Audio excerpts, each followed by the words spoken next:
Wow. It is 7:44. KNEB and News Extra is next, brought to you by Gering Civic Center. And here's Kevin Mooney. Thank you, Dennis, and good morning, everyone. Our guest today is Ken Rich. He's the new executive director over at the Panhandle Humane Society, and he was at our Scottsbluff Kiwanis Club meeting on Thursday and talking about all his plans for the Humane Society. So I thought, well, maybe we got to have this gentleman in and describe some of those plans, not just to the club, but to the radio audience as well. So welcome. Well, thank you. Good morning. Good morning, everyone. Thanks for having me. And welcome to our area, too. Yeah, it's great to be here. I've been here now a month, so I'm starting to learn my way around. All right, good deal. Why don't you give us a little bit of a biography on you? I know you came from Atlanta, but... I came from Atlanta via the Panhandle of Florida. I was down there for a couple of years doing caregiving for my terminally ill father. And then he passed away in the New Year's Eve 2010. So, but I'm an architect by training, and then also ran a nonprofit in Atlanta that dealt with pet care for animals. So. All right, that's great. Yeah. Well, we're really happy to have you here, and boy, you have some big ideas about what you'd like to do with the Humane Society, including possibly some remodeling and expansion, right? Well, yeah, what we've been doing over the last month is just kind of going through the facility and finding new spaces that have kind of been used for storage rooms. So you'll start seeing a couple of things happening from the outside. We're kind of putting up some metal panels in one of the front buildings. And those spaces that we found, we're kind of doing some relocation for some of the cats, the impound cats, keeping all the cats kind of in one area. And then also looking for another area, which is right now the garage, looking at changing that into a holding area for the puppies. So there's some internal things that we can do right off the bat that really are very inexpensive, almost free to do. And then long-term goals is kind of really looking at the facility and how we use it day in and day out. And what we can do, whether we start adding on to that one again, which has been added on to several times. The biggest addition came on in 1986, which a lot of y'all probably know about. But then there's kind of been some band-aid approaches to it. Right. But then coming in the future, really looking on how we're going to use it, the facility, and do we add on, do we renovate, and what we do. There's a lot of land, there's a lot of property there that we can kind of take advantage of, which is great. I mean, that was kind of one of the things I saw when I came up to get interviewed, is just looking at the facility going, the potential here is unbelievable. So. Yeah, it is a nice property, isn't it? Oh, it's great. A great location. Oh, I mean, people can see it and so forth without any problem at all. Yeah, we have a lot of traffic, which is good. And then the volunteers who come in and walk the dogs during the day, they use the bike path there that's right behind us that goes along the river. And I actually see, since there's so much property there, a lot of the events that we'll start having this year, fundraising events, I want to do a lot more kind of festival atmosphere, so we get vendors and stuff and really use the grounds and get everybody kind of coming down to see the facility, check out the dogs and the cats that we have available for adoption.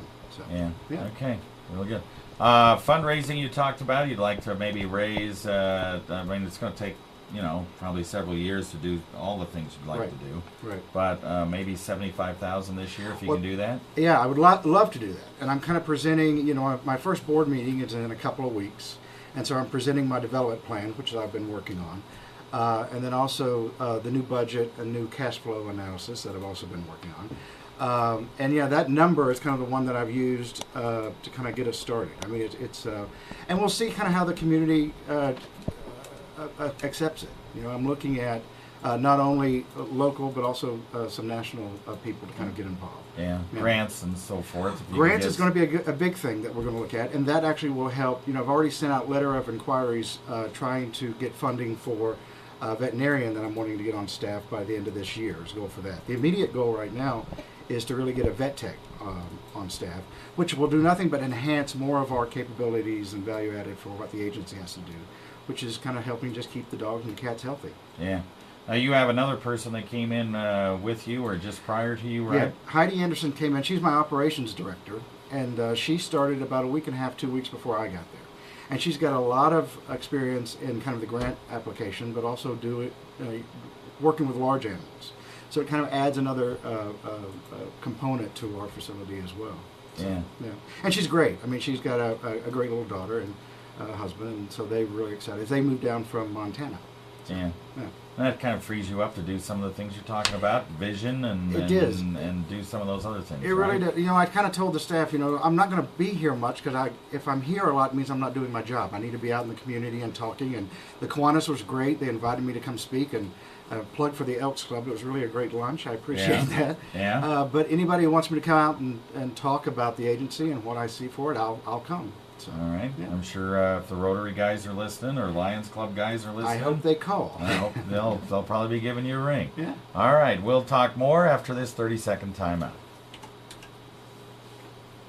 A distinctively clear sound system, exhilarating images on the 5 jumbo screens, and monumental catering by the meat shop. The Gehring Civic Center is the place for Talk your about the business. education and obedience, and maybe we'll talk about your Saturday thing and what you want to do on Saturdays. Okay. Call 436-6888 Got another couple or more visit 3 us minutes at here. www.geringciviccenter.com. You haven't gone to digital Gehring yet. Civic Center. Huh? This is Suppose how you haven't gone to satisfying digital. it should feel. All right, we are back on News Extra. Ken Rich is here, the new executive director of the Panhandle Humane Society, and you're going to be hearing a lot from him over the next few months and years, as he really has a plan for the Humane Society that he's kind of gone through here a little bit. And some of the other things you're interested in is education classes, obedience classes, stuff like that, right? Right. Well, we did a soft opening this past Saturday to kind of see, because we're changing and we're going to start doing adoptions on Saturday. But the other things we're also going to start doing on Saturdays is volunteer orientation. Those will happen on the second Saturday of each month, because I really need a lot of volunteers, not only for our fundraising activities, but also to kind of help exercise and play with the dogs that we have in the kennels. The more we can get them out kind of in the yard and get them human contact, the better off that they'll end up being. But in part of that is kind of looking at the whole kind of health center that we're dealing with within the agency too. So.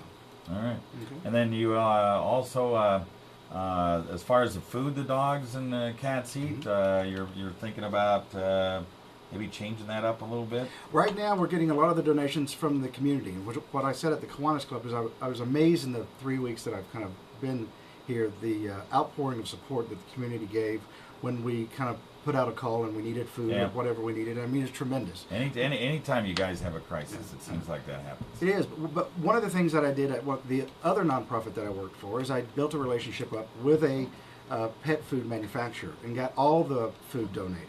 And what that does is it kind of helps balance the animals' diets.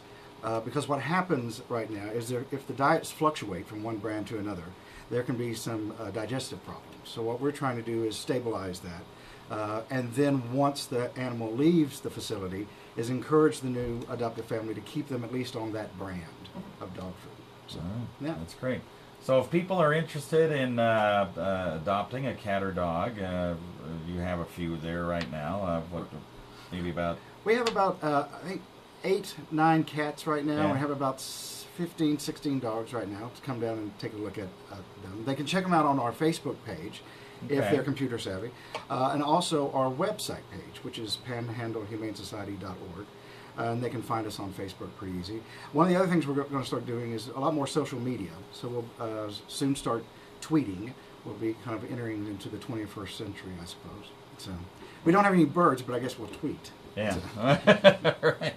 Okay, the number to call real quick if people want to talk to you about adoption or volunteering or any of that stuff. Sure, it's 635-0922. And should they talk to you or Heidi or? They can actually talk to whoever answers the phone, and then come in, and we have a kind of a volunteer orientation form that they can kind of fill out and register. That will start happening this Saturday, actually. And if they want to come, please call and reserve for space. That was one of the things I've kind of quickly made a little education room, so we can kind of start doing that, which is in this small little space that I am now. So, all right. Yeah. All right. Well, thanks for coming in, Ken. Well, Appreciate it. Yeah, thanks for having me. Oh, you bet. No problem at all. We'll probably have you back. I'll be here. All right. All right, back to you, Dan.